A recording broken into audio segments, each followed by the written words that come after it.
Hello everybody, I'm Amanda Cox and this is the WPL 2022 Referee Guidelines. We have 5 established focus areas for this season, and those are the breakdown, space, scrum, line-out maul, and foul play. This is Module 2, Space. Space is important in rugby because it opens the game and allows room for play to develop. If you find that you have a high number of knock-ons in your matches, you should analyze the game film for space. Working together, players and referees can create a game environment where open play develops. Our key priorities around space are the pillars, retreating players, keeping players onside until set pieces have ended, and players in front of the kicker.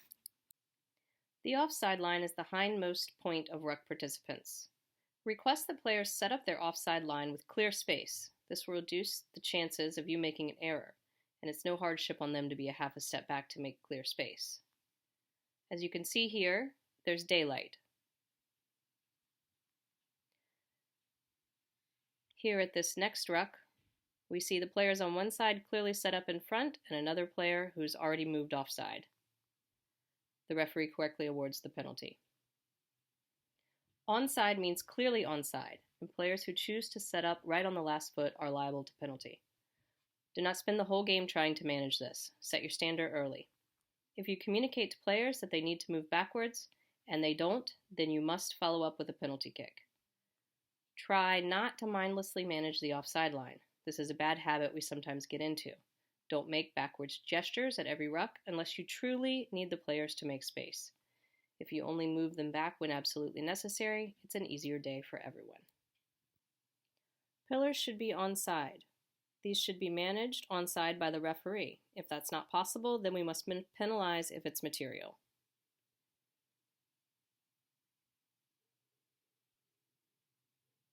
Here, the pillars are clearly in front of last foot. The referee is not able to manage, and it needs to be a penalty kick because the space is reduced for the black team to play in. The second thing we need to think about pillars is when we are close to the goal line especially, they may not have their hands on ground in front of the offside line. You see this bottom picture in the red area, all of those players are offside. To manage the pillars, we need to be at the 45. This is particularly challenging in goal. I'm going to let Richard Every talk about movement near in goal. As we discussed in our meeting, goal line rucks, referee positioning, is important as we do not have TMOs, so the referee's got the responsibility of making the decision whether the try was scored or whether the ball was held up. And remember, ball held up and in goal is a critical decision because it's no longer a 5-meter attacking scrum, it is a goal line dropout.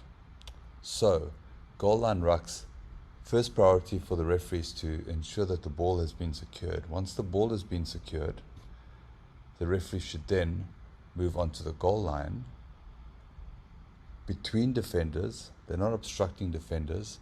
They can keep them onside and they still have eyes on the ball.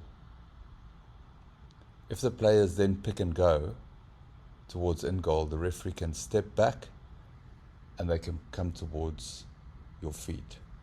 If they decide to go on the far side, the referee steps into in goal and moves across to the far side. If the players are short and another ruck forms, just follow the same routine. You come back infield, make sure the ball's secured, then go back onto the goal line and keep following the process. I'm going to add one last thought about last foot. We have an automatic reaction to call the shooter offside. Often we're encouraged by fans who love to yell, "Offside!" especially if our back is turned when the players break. It's important that if you were positioned well and have made sure the pillars were onside and have scanned the backs, that you trust yourself. Most of the time when we penalize the shooter, we are wrong. These players are coming from an onside position and are breaking when the ball is lifted. The more important offside calls for us to get are never onside, or players who never got back to the place of the offside line before participating in play. Let's look at 2 examples of this.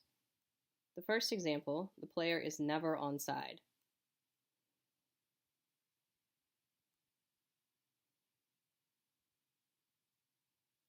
So we're going to see a replay of this clip, and we'll see that red 6 gets up off the deck, does not get to the offside line, which is the goal line, and then makes the tackle on blue 21.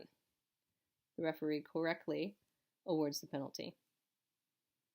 This next example is a shooter. Here's the ruck. Looks like everyone was pretty onside when the ball came out, but let's freeze it just to be sure. So it looks like the player in the red boots could potentially be in front of last foot, but the camera's at an angle, so let's give her the benefit of the doubt. The ball's well out before the shooter ever breaks, and I don't think she deserved a penalty there. Hopefully, everyone has an established routine at the kick to stop and identify offside players. Remember, players must be behind the kicker and must not advance if they are offside. The referee should communicate to offside players to stop. We would like you to be working towards identifying players by color and number. Stop green 8. Players who do not stop, but continue moving forwards, even slowly, should be penalized. Players who are offside in front of the kicker reduce the options of the receiving team. In this example, both 9 and 7 were in front of the kicker.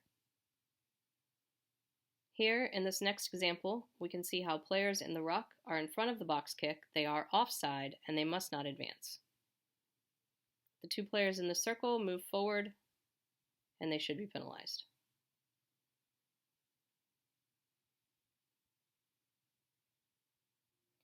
Players who are in front of the kicker and within 10 meters have to always be retreating until they are put onside. In this clip, the red defender retreats partially, but he always stays within 10 meters. Red 7 should be penalized because he is taking away space and he is in the kick receiver's field of vision. The ball carrier therefore has less options. Remember, when a player is offside under 10 meters, you offer the team the option of a penalty kick where the player was offside or a scrum where the ball was kicked from.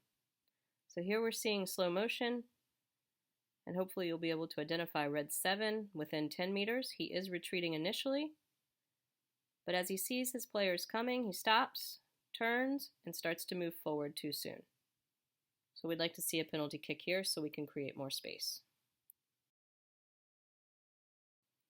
Players must remain onside until the set piece has ended. We are frequently seeing players advancing before the set piece is over. The offside line is 10 meters from the mark of touch at a lineout and 5 meters from the hindmost foot of the scrum. This applies to attack and defense. Do not allow players to creep up and encroach on space. In this first example, all of the black players who should be back 10 in their back line have come up before the lineout has ended. In this next example, we'll see the referee try to manage players back from the white team. Meanwhile, players from the blue team have also come up and are within 10 meters. We need to penalize this and stop it from happening.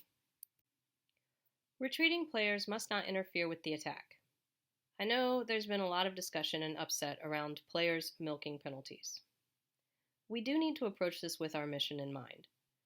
We're here, refereeing WPL, to facilitate a fair game. If a team has to play over or around a player who should not be in their way, and it hampers their attack pattern, then we should penalize it.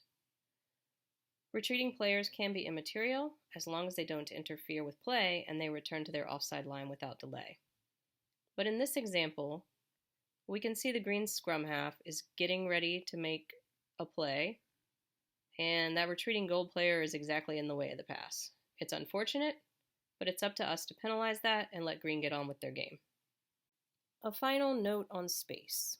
If you are in a good position to do so, please use your voice and hand motions to encourage players retiring from a penalty to not play the ball carrier at the quick tap until they have retreated the 10 meters. If an additional penalty must be given, make sure you add the 10 meters to it.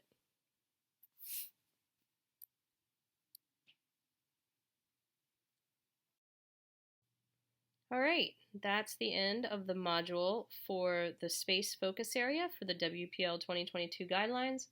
Thanks so much for listening. Questions or comments can be sent to amanda.referee@gmail.com. Thanks so much.